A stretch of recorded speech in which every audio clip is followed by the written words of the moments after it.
যশস্বী অভিনেতা অৰুণ নাথলৈ অসম জাতীয়তাবাদী যুৱ ছাত্ৰ পৰিষদৰ ভৱেন বৰুৱা সোঁৱৰণী বঁটা নলবাৰী নাট্য মন্দিৰত প্ৰদান কৰা হয়। বিশিষ্ট অভিনেতাগৰাকীলৈ এই বঁটা প্ৰদান অনুষ্ঠানত উপস্থিত আছিল AGYCPৰ সভাপতি পলাশ চাংমাইৰ লগতে সাধাৰণ সম্পাদক বিজয় দায়ন।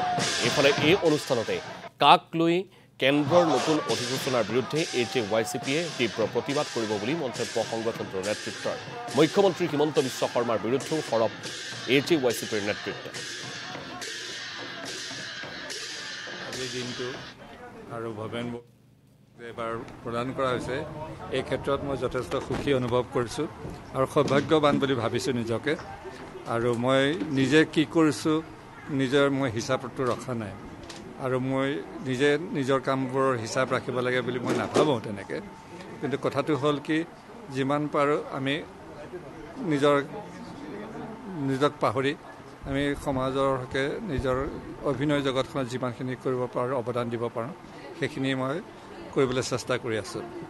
আজি সেই তাহানিতে লগ পোৱা শ্ৰদ্ধাৰ ভৱেন বৰুৱাৰ নামত মই যে আজি এটা বঁটা পালোঁ, এই বঁটাটো যে মোক প্ৰদান কৰা হৈছে, তাৰ কাৰণে মই এই অনুষ্ঠানটোৰ লগত অসম জাতীয়তাবাদী যুৱ ছাত্ৰ পৰিষদৰ নলবাৰী জিলা সমিতিৰ সকলো সদস্যকে, সকলো কৰ্মকৰ্তাক মোৰ ফালৰ পৰা কৃতজ্ঞতা প্ৰকাশ কৰিছোঁ।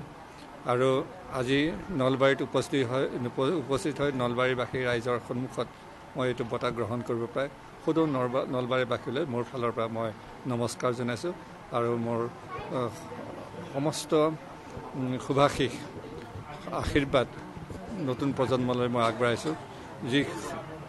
যিজন ব্যক্তিৰ নামত এই শিশু নাটক প্ৰতিযোগিতা চলি আহিছে 8 বছৰে, ভৱিষ্যতলৈ সুচাৰুৰূপে চলি থাকক তাকে কামনা কৰিছোঁ। এয়া মোৰ মূল কথা।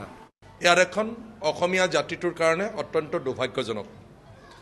এয়া দেশত কোৱা হৈছে যে প্ৰব্ৰজন আৰু বিদেশী আইন 2025, এই আদেশত বিভিন্ন ধৰণৰ কথা আছে। এইখিনি কথালৈকে মই নাযাওঁ, কিন্তু ইয়াত এটা দফা আছে।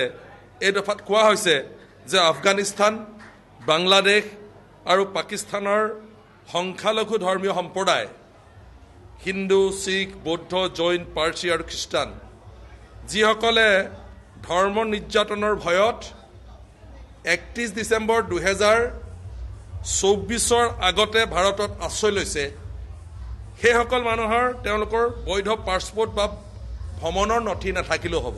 অৰ্থাৎ কাটাতাৰৰ তলেদিও যদি কোনোবা আহিছে তেনেহ'লে ভাৰতবৰ্ষত থাকিব পাৰিব। কাৰণ তেওঁলোকে কৈছিল 2014 চনৰ 31 ডিচেম্বৰৰ পিছত এজনো যদি ইয়াতে থাকে আমি পদত্যাগ কৰিম। কিন্তু আজি 24 চনৰ 31 ডিচেম্বৰলৈকে তেওঁলোকে ল'লে। তেনেকুৱা ধৰণৰ আদেশ পত্ৰ আকৌ এখন উলিয়াব 2 বছৰৰ পিছত।